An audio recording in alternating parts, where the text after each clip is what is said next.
Welcome everyone to the Coaster Spot. This is Alex, and welcome to a very special construction update of Iron Menace. Construction update number 7, filmed on February 11th by our good friend Jeff.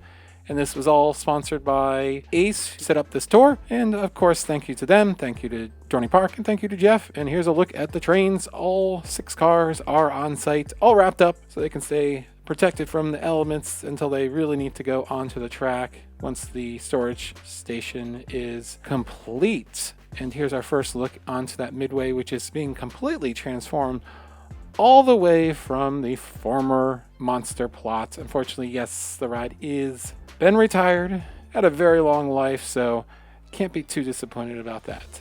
And the Dorney Park Grill is getting some changes. We'll talk about that at the end of the video. But here's our first look at that midway that's been completely transformed with that menacing Immelman and first drop that just are towering over everything. It's way bigger than I expected, and it's way more on the midway than I was expecting it to be so close. Even though I saw all the diagrams, it's just, you don't see it in your head sometimes until you see it in video. And all those planters on the left there have been filled in and removed with concrete. And this is getting a transformation. This used to be the Care Bears Theater, as Jeff points out, but it is now going to be transformed into something that I will hope looks a little bit better. That building's kind of always looked a little weird to me, but it's the Steelyard Gifts, where you can get all your merchandise for Iron Menace.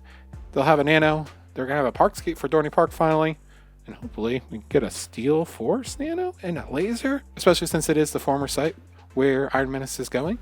But yes, as you can see, it's going to have a really cool themed out interior. And yeah, Jeff was actually able to get that Nano and Parkscape already. It was available for sale at the end of their tour, which is really cool that they did that for everybody.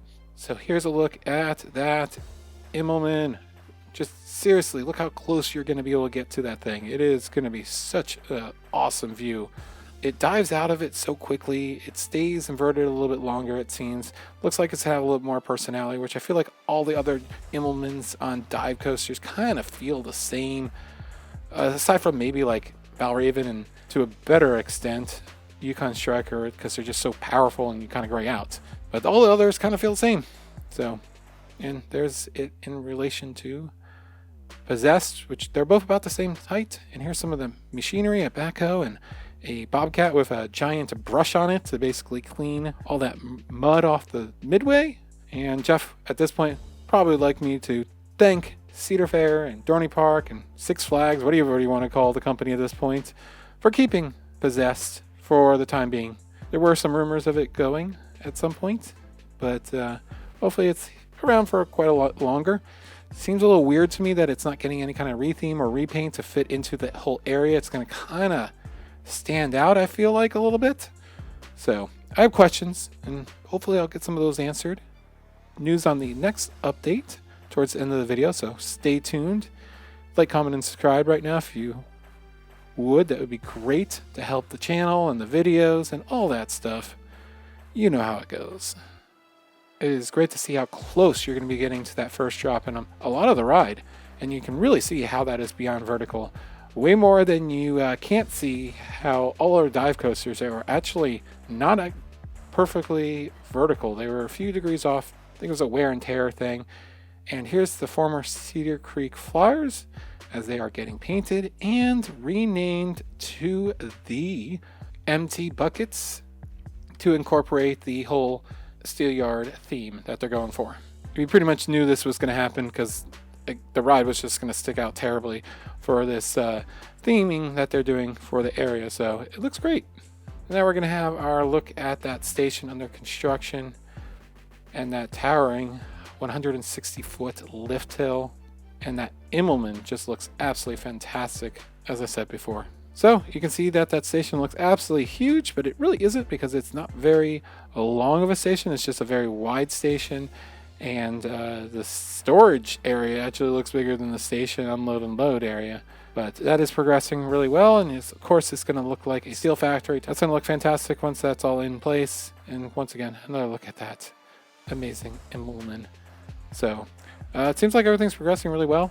Some of the footers are already all bolted down completely and have gotten their concrete between the footer and the support itself. And you can see that some have not. as we are going to pan to the left right there. Yeah, so they're moving down the line and putting a lot of the final touches on the actual structure itself before completing the coaster. Usually takes place as you move along and get a little bit further in, that they go back and complete other things, because not everything's actually tightened up completely until they get more pieces in place, just to make sure if they need to make any adjustments, they can still move things up and down, left to right a little bit if need be. And I think at this point we'll mention that the next update should be really exciting. Been talking to Dorney Park for a few months now to have a construction tour of my own. So that will be happening hopefully later this week or early next week. At this point, the tilted loop is done. Here's a look at it, again, courtesy of Jeff.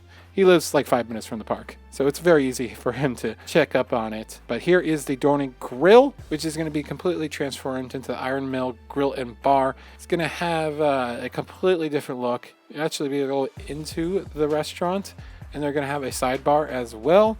And the menu seems to be chicken sandwiches, pierogies. Pierogies are fun. Flatbreads, pulled pork sandwiches, and more. So great to see this, because I never was a huge fan of the Dorney Grill. I don't think I even ate at it last year or for a few years. Whereas this is something I will probably do. And next to it, it's going to be a new seating patio that's replacing the former monster pad. So that's it. As I said, we should be able to provide some really cool views, most likely from the air again, finally, which is going to be fun to get the drone back up in the air. And, on-site stuff. So really appreciate Jeff for taking this video, and the ride is looking fantastic. The area is looking fantastic. The more and more that gets built and announced, I'm actually getting more excited. Was not that excited about this project, to be completely honest. But now I think I'm starting to be won over. And also, Thunderhawk is 100 years old. I've got lots of questions. Hopefully I'll get some of them answered. Thank you so much for watching. This has been Alex for the Coaster Spot. Like, comment, and subscribe. And thank Jeff in the comments.